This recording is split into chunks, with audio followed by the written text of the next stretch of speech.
going to love this surprise setting up.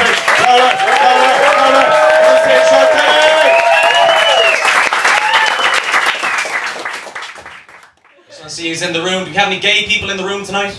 Woo! Thanks for coming out. Have any premature ejaculators in the house tonight? Woo!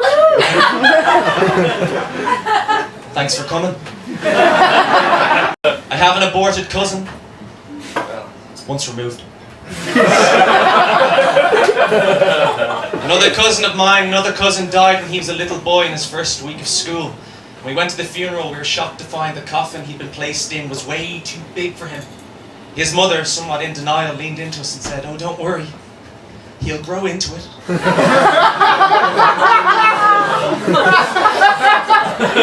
Comedy isn't a full-time thing for me. I have a few other jobs. At the moment I clean up after horses, which isn't very glamorous work, but it's stable work. I'd like to be a plumber, that's the pipe dream.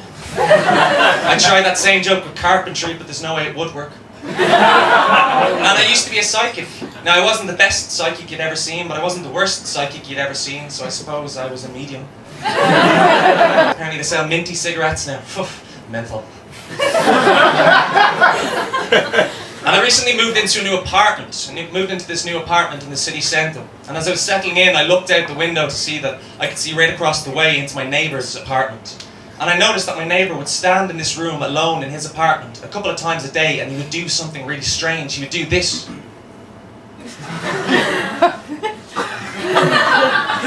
Totally on his own, a couple of times a day for at least 5 minutes.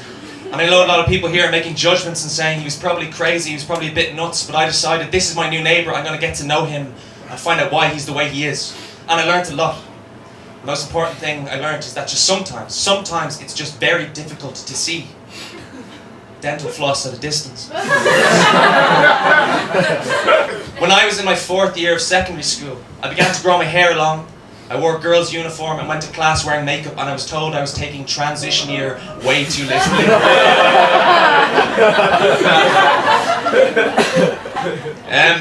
I had missionary sex for the first time recently with a priest in Africa. And apparently in Germany they have a dating app for priests. It's called Kinder.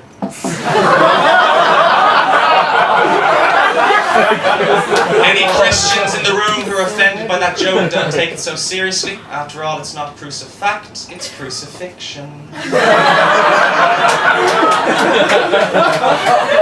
Statistically speaking, bi-curious people are the safest at crossing the road because they look both ways. And I'll finish tier 2 with some impressions. Here's one impression. Vroom, vroom. So that's a van. And vroom, vroom. That's a camper van. That's tier 2. My father was in the Olympics. He won gold for the high jump, but he was stripped of his medal when he tested positive for helium.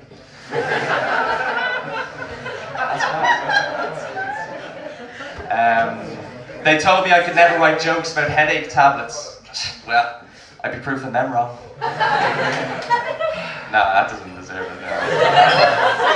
We'll get there, but not that way. I talk about my dad an awful lot.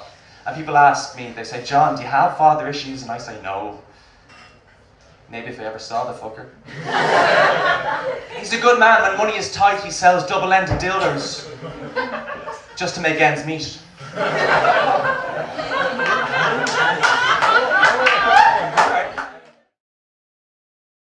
So hoarders get buried alive? By their families or something? They get in a cleaner in these shows and they fix the whole house, and then a week later it's back. Yeah.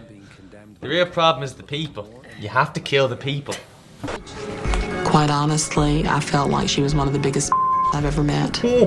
Because she made you face your reality and your responsibility. People in filthy glass houses shouldn't throw stones. You know what's horrifying is I swear I thought I saw a roach out of the corner of my eye watching this.